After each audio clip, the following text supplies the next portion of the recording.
রমাজান মাসের ৭টি প্রস্তুতি নিয়ে আজকে আমরা কথা বলবো এবং আশা রাখবো যদি কোনো মুসলমান কোনো মুমিন বান্দা এই ৭টি প্রস্তুতি গ্রহণ করতে পারে রমাজান মাসের ইবাদত থেকে সওয়াব থেকে আমল থেকে কেউ চাইলেও তাকে থামিয়ে রাখতে পারবে না। বলেন সবাই ইনশাআল্লাহ। প্রত্যেকটা প্রস্তুতি জানা দরকার, প্রত্যেকটা প্রস্তুতি হিসেবে নিজেকে গোছানো দরকার। আমি শুরু করছি ১ নাম্বার থেকে। রমাজান মাসের প্রথম প্রস্তুতি হচ্ছে রমাজান মাস আসার পূর্বে, রোজা আসার পূর্বে বেশি বেশি তাওবা এবং ইস্তেগফার পাঠ করা। অনেকে ভাবে যে রোজার মাস আসলেই মনে হয় অটোমেটিক্যালি আমার সিনসগুলো, আমার যে গুনাহ আছে এগুলো মনে হয় অটোমেটিক্যালি ক্ষমা হয়ে যাবে, but in actual fact it's not like that. Ramzan মাস আসলে সাধারণভাবে আল্লাহ তাআলা বান্দার গুনাহকে ক্ষমা করে দেন, এটা সত্য। তবে যদি আপনার জীবনে গুনাহে কাবীরা থাকে, এটা তওবা ছাড়া, আল্লাহর কাছে পরিপূর্ণ তওবা করা ছাড়া it will never be forgiven, এটা কখনো ক্ষমা হবে না। কথার কথা আপনি সুদের সাথে জড়িত ছিলেন, কথার কথা আপনি জেনার সাথে জড়িত ছিলেন, কথার কথা আপনি অবৈধ ইনকামের ভিতরে আছেন, এমন কিছু সেন্সিটিভ গুনাহ আছে যেগুলোকে গুনাহে কাবীরা বলা হয়। এই গুনাহগুলো জাস্ট রমাজান মাস আসলেই ক্ষমা হয়ে যায়, ব্যাপারটা এরকম নয়। বরং এগুলো গুনাহের জন্য আল্লাহর কাছে তওবা করতে হয়। আল্লাহর কাছে খাঁটি দিলে তওবা করার পরেই আল্লাহ তাআলা বান্দাকে ক্ষমা করেন। আর যেহেতু রমাজান মাস সামনে আসছে, এজন্য আমরা সকলেই সবসময় পাঠ করব আস্তাগফিরুল্লাহ আস্তাগফিরুল্লাহ আল্লাহুম্মা গফিরলি।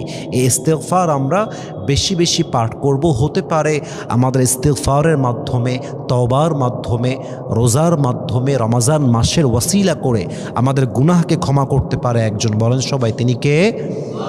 ১ নাম্বার বেশি বেশি তওবা এবং ইস্তেগফার পাঠ করা। ২ নাম্বার হচ্ছে we have to take the preparation mentally. আমরা যেন মানসিকভাবে প্রস্তুতি নিতে পারি যে আমরা কোনোভাবেই রমাজান মাসের কোনো প্রকার কোনো ইবাদত, কোনো আমল মিস দিব না। আমি মানসিকভাবে পরিপূর্ণ প্রস্তুত রমাজান মাসের পরিপূর্ণ সওয়াবটা অর্জন করার জন্য। যখন মানুষ মেন্টালি প্রিপেয়ার্ড হতে পারে, প্রস্তুত হতে পারে মানসিকভাবে, তখন সে যে কোনো একটা কাজকে ভালো করে করতে পারে। হঠাৎ করেই রমাজান মাস চলে আসলো, আপনি রেডি হতে পারলেন না, প্রস্তুত হতে পারলেন না, মানসিকভাবে না, শারীরিকভাবে না, আপনি ভালো পারফরমেন্স দিতে পারবেন না, আপনি ভালো পারফর্ম করতে পারবেন না।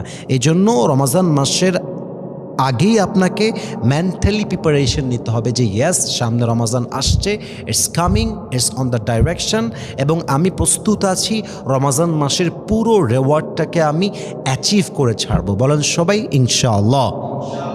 এটা হচ্ছে ২ নাম্বার প্রস্তুতি। ৩ নাম্বার প্রস্তুতি হচ্ছে রমাজান মাস আসার আগেই বিগত রমাজানে যে রোজাগুলো আপনার কাজা হয়ে গেছে সেগুলোকে শাবান মাস থেকেই আদায় করা শুরু করা। যেমন কোনো নারীর পিরিয়ডের জন্য বিগত রমাজান মাসে রোজা কাজা হয়ে গেছে, অথবা কোনো পুরুষের চাকরির ব্যস্ততায় হোক, ব্যবসার জন্য হোক, অসুস্থতার জন্য হোক, মুসাফির হওয়ার জন্য হোক, what ever the reason is, আপনার রোজাটা কাজা হয়ে গেছিল। তাহলে এখন কি করতে হবে?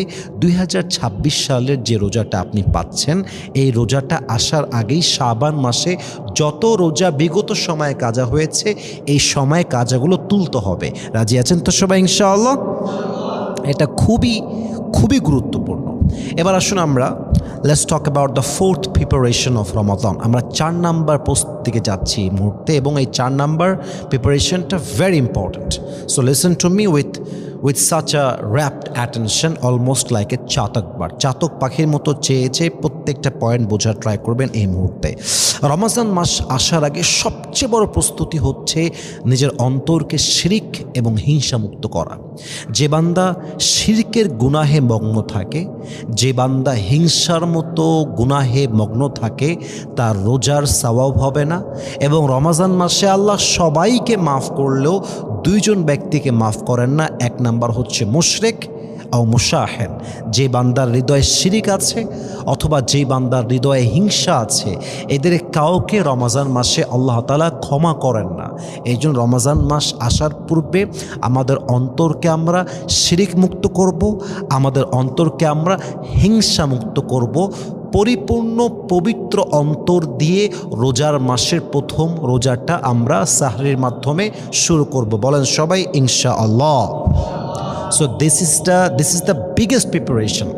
এর চাইতে বড় প্রস্তুতি আর হতে পারে না যে আপনাকে রমজান মাস আসার আগেই শিরিক এবং হিংসা থেকে নিজের মনকে, আত্মাকে পরিপূর্ণরূপে পবিত্র করতে হবে। 5 নাম্বার, রমজান মাসের সবচেয়ে বড় প্রস্তুতি হচ্ছে knowing the rules and regulations of Ramadan of fasting. Ramzan মাসের রোজা কোন কোন কারণে ভেঙে যায়, কোন কোন কারণে হালকা হয়ে যায়, সাহরির লাস্ট টাইমটা কখন, কেমন করে আমরা রোজাটা রাখবো, কোন কোন কারণে রোজা নষ্ট হতে পারে, এই প্রত্যেকটা বেসিক যে বিধানগুলো আছে রোজার, একজন মুসলমান হিসেবে এটা আপনার জন্য জানা অনেক বেশি জরুরি। এই জন্য রোজার মাস আসার পূর্বে কিতাব খুলবেন, আলেমদের বক্তব্য শুনবেন, রোজার যে বেসিক বিধানগুলো আছে প্রত্যেকটাকে স্টাডি করবেন। মানে এমন যেন না হয়ে যায় যে আপনি এতটা জাহেল এই বিষয়ে, এতটা আপনার জ্ঞান কম যে আপনি রোজাও রাখছেন, আপনি স্ত্রী সহবাস করছেন, কথার কথা আপনি রোজাও রাখছেন, বেশি খিদে লাগলে হালকা পানিও পান করছেন। এরকম অনেক লোক আছে যে বিধান জানে না বিধায় এমন এমন কাজ করে যে কাজটা করার সাথে সাথেই রোজাটা ভঙ্গ হয়ে যায়। কিন্তু যেহেতু সে বিধান জানে না, তাই সে এটা করার পরেও ভাবে যে আমি মনে হয় রোজাটা আদায় করতে পেরেছি। অতএব যদি রোজাকে পরিপূর্ণভাবে আদায় করতে চান, রোজার প্রত্যেকটা বেসিক যে বিধান আছে এইটা জানার দরকার। বলেন তো সবাই আছে না নাই? 6 নাম্বার প্রস্তুতি, অবশ্যই রোজার মাস আসার আগে একটা ডায়েরি নেবেন অথবা একটা খাতা নেবেন অথবা যে কোনো একটা কাগজ আপনার হাতে নেবেন। কাগজটা নিয়ে হাতে কলমে একদম হিসাব করবেন বিগত রোজার মাসে আমার কোন কোন কারণে ইবাদত মিসিং গেছে, কোন কোন কারণে আমি তাহাজ্জুদটা পড়তে চেয়েও পড়তে পারি নাই, কোন কোন কারণে আমার ফজরের নামাজটা জামাতের সঙ্গে মিস গেছে, কোন কোন কারণে আমি তারাবিটা পড়তে পারি নাই, কোন কোন কারণে প্রত্যেক দিন ফজরের নামাজের পরে আমি কোরআন তেলাওয়াত করতে পারি নাই, কোন কোন কারণে আমার রোজাটা নষ্ট হয়েছে, কোন কোন কারণে আমি মূলত ভুলগুলো করেছি।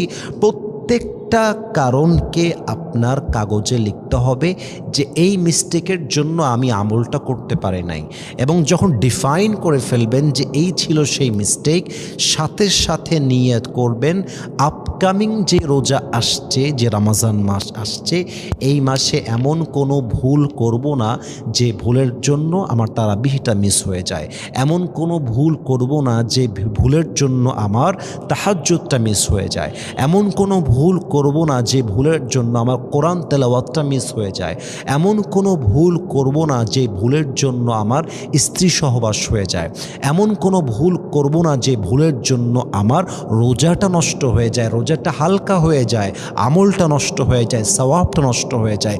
পুরোটা প্রি প্ল্যান্ড হবে যে আমার দ্বারা এমন কোনো ভুল হবে না যার দ্বারা কোনো আমল মিস হয়ে যাবে।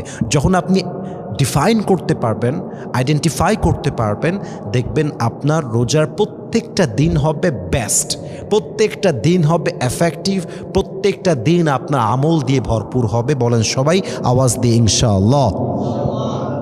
এবং সর্বশেষ 7 নাম্বার প্রিপারেশনটা হচ্ছে অবশ্যই রোজার মাসের প্রত্যেকটা দিন আপনি কেমন করে কাটাবেন এটা যেন আপনার একটা প্ল্যান থাকে ডেইলি রুটিন হিসেবে।